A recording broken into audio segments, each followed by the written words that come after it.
ஓம் ஸ்ரீ மத்ஸ்யாவதாரமூர்த்தயே நமஹ. நம்ம நாராயணியத்தில் 31 தசகங்கள் வரைக்கும் பாஷ்யை பார்த்துருக்கோம். இப்போ நம்ம பார்க்க போகிறது 32வது தசகம், மத்ஸ்யாவதாரம். இது இப்போ இந்த மத்ஸ்யாவதாரம் நடந்தது 6வது மன்வந்தரத்தின் முடிவில், அவாந்திர பிரளயத்தில் அப்படின்னு சொல்லப்பட்டிருக்கு. அப்போ நம்ம மன்வந்தரம்னா என்ன, தேவ வருஷம்னா என்னன்னு பார்க்க வேண்டியிருக்கு. அதாவது 365 வருஷம் மனுஷாளுடைய மானுட வருஷத்தில் 365 வருஷம் சேர்ந்தது ஒரு தேவ வருஷம். அப்படி 71 தேவ வருஷம் சேர்ந்தது தான் ஒரு மன்வந்திரம். அப்போ நம்ம இப்போ இருந்துட்டுருக்கிறது 7வது மன்வந்திரத்தில். அதாவது 71 வருஷங்கள் பூர்த்தி ஆகிடுத்து ஒரு யுகம் போதும்.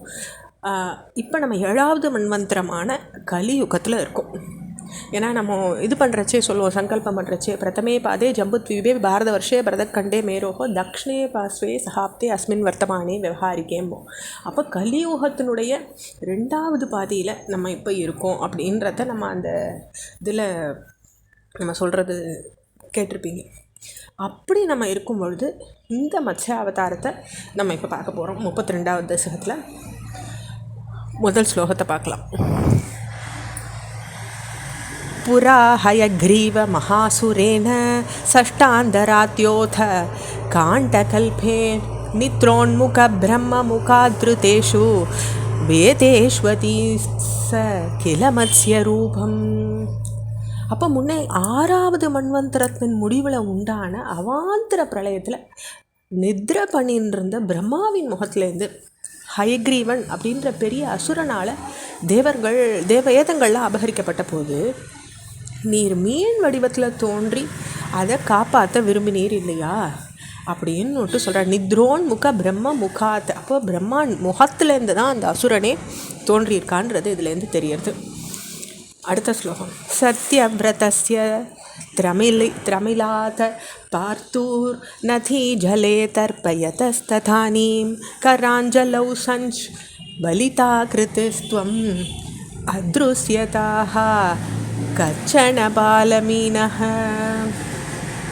அப்போ திராவிட மன்னனான சத்யவிரதன் ஆற்று நீரில் போய் தர்ப்பணம் பண்ணுறார். நதி ஜலே தர்ப்பயதஸ்ததானீம். அப்போ நதியில் போய் ஆற்று நீரில் தர்ப்பணம் பண்ணிட்டு இருக்கும்போது அவருடைய கூட்டிய கைகளில் நீர் பளபளன்னு வடிவால் ஒரு மீன் குஞ்சாக நீங்கள் தோன்றி காணப்பட்டீங்க இல்லையா. அவருடைய கைகளில் நீர் அள்ளி அவர் தர்ப்பணம் பண்ணும்பொழுது அந்த கைகளில் பளபளன்னு ஒரு மீன் குஞ்சை பார்க்குறார் அந்த சத்யவிரதன், திராவிட மன்னன். அப்போது அவருக்கு இது காணப்பட்டீர் இல்லையா சுவாமி அப்படின்னு சொல்கிறார்.